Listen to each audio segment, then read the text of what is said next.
قائد اعظم محمد علی جناح کا شمار دنیا کے ممتاز ترین لیڈروں میں ہوتا ہے۔ اگر برصغیر کے مسلمانوں کو قائد اعظم جیسی اہنی شخصیت کا ساتھ میسر نہ ہوتا تو مسلمانوں کے لیے الگ ریاست کا حصول کبھی بھی ممکن نہیں تھا، اور برصغیر کے مسلمان آج بھی انگریزوں کے بعد ہندوؤں کے غلام ہوتے۔ یہ اللہ تعالی عز و جل کا برصغیر کے مسلمانوں پر بے پایاں کرم و احسان تھا کہ اللہ تعالیٰ نے مسلمانوں کو قائد اعظم جیسی مخلص، دیانتدار اور قد آور شخصیت سے نوازا۔ یہ قائد ہی تھے جنہوں نے اپنی خرابی صحت کے باوجود دن رات ایک کیا اور مسلمانوں کے لیے ایک الگ مملکت پاکستان کا وجود ممکن بنایا۔ آج کے نوجوانوں کو قائد کی شخصیت کے بارے میں بہت کم معلومات حاصل ہیں۔ ان نوجوانوں تک قائد کی صرف وہی باتیں پہنچی ہیں جو کہ انہوں نے درسی کتب سے حاصل کی ہیں، جو کہ بہت کم ہیں۔ تو ہم نے ویڈیوز کی اس سیریز میں اپنے محبوب قائد کے بارے میں کافی دلچسپ، حیران کن اور سبق آموز واقعات آپ تک پہنچانے کی کوشش کی ہے، تاکہ آج کی نوجوان نسل قائد کی حقیقی زندگی کے خوبصورت اور روشن پہلوؤں سے روشناس ہو سکے۔ امید ہے کہ آپ لوگوں کو ہماری کاوش ضرور پسند آئے گی۔ اس سیریز کی تمام ویڈیوز کو دیکھنا مت بھولیں۔ یوں تو قائد کی ساری زندگی ہی ہمارے لیے مشعل راہ ہے، لیکن ان کے کچھ واقعات سنہری حروف میں لکھے جانے کے قابل ہیں۔ ایسا ہی ایک واقعہ ہم آپ کو آج سنانے جا رہے ہیں۔ قائد اعظم کی ذاتی زندگی کا ایک انتہائی دلچسپ واقعہ جو ان کے دورہ لاہور میں پیش آیا۔ 3 مارچ 1941 کا ذکر ہے۔ قائد اعظم آسٹریلیا مسجد نزد ریلوے اسٹیشن نماز عصر ادا کرنے کے لیے گئے۔ مسجد نمازیوں سے کھچا کھچ بھری ہوئی تھی۔ مرزا عبدالحمید تقریر کر رہے تھے۔ قائد اعظم اچکن اور چوڑی دار پاجامے میں ملبوس تھے۔ انہیں دیکھتے ہی لوگوں میں ہلچل مچ گئی، لیکن قائد اعظم نے ایک اشارے پر نظم و ضبط کو بگڑنے نہ دیا۔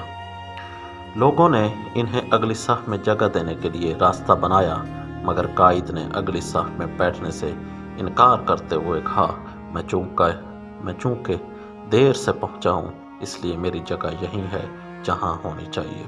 قائد نے پچھلی صف میں ہی بیٹھ کر نماز ادا کی۔ نماز کے بعد ہر شخص کی خواہش تھی کہ وہ قائد کے جوتے اٹھانے کی سعادت حاصل کرے۔ کئی لوگ اصرار کر رہے تھے، مگر قائد انکار کرتے رہے۔ قائد نے اپنے جوتے خود اٹھائے۔ کچھ لوگوں نے ان سے جوتے لینے بھی چاہے تو انہوں نے جوتوں پر اپنی گرفت مضبوط کر دی اور لوگوں کے درمیان ننگے پاؤں چلتے رہے اور کسی شخص کو اپنے جوتے اٹھانے کی زحمت نہ دی۔ اس واقعے سے اندازہ ہوتا ہے کہ قائد اپنی پوزیشن کی بنیاد پر مراعات لینا کس قدر ناپسند کرتے تھے۔ اس دورے کا ایک اور واقعہ قائد کا طلبہ سے خطاب ہے، جس کا ایک حصہ ان کے دلی جذبات کو ظاہر کرتا ہے۔ 1941 کے مارچ میں قائد لاہور آئے تو مسلم اسٹوڈنٹ فیڈریشن کی مجلس عاملہ کے اجلاس میں بھی شریک ہوئے، جس کا انعقاد نیڈوز ہوٹل کے لاؤنج میں ہوا تھا۔ اس تقریب میں قائد اعظم طالب علموں کے ساتھ بے تکلفی سے گل مل گئے اور نوجوانوں کی ایک پرجوش ٹولی سے بات چیت کرتے ہوئے انہوں نے اپنے ابتدائی دور وکالت کے بارے میں کہا۔ جب میں شروع میں بطور وکیل پریکٹس کرنے لگا تو بمبئی میں کئی ذہین وکیل پہلے سے موجود تھے۔ پارسی، انگریز اور ہندو وکیلوں کا طوطی بولتا تھا۔ ان غیر مسلم وکلاء میں مجھے اپنی جگہ بنانے کے لیے شدید محنت کرنی پڑی۔ جس طرح کی زندگی ایک زمانے میں بسر کر چکا ہوں وہ آپ کے تصور میں بھی نہیں آ سکتی۔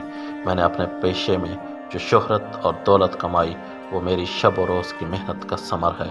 میں اپنی محنت سے جو کما چکا ہوں وہ اس لحاظ سے میرے لیے بہت کافی ہے کہ میں اس سے اپنی باقی ماندہ زندگی آرام اور اطمینان اور پورے وقار سے گزار سکتا ہوں۔ اس قدر سخت اور لمبے عرصے کی محنت کے بعد میں ریٹائرمنٹ کا استحقاق رکھتا ہوں، لیکن ریٹائر ہونا پسند نہیں کرتا۔ میرے نزدیک مال و دولت کی کثرت، عزت اور شہرت بے معنی ہے، کیونکہ میں غلام قوم کا ایک غلام فرد ہوں۔ غلامی کا احساس مجھے بے چین رکھتا ہے اور میں آزادی کے لیے تڑپ رہا ہوں۔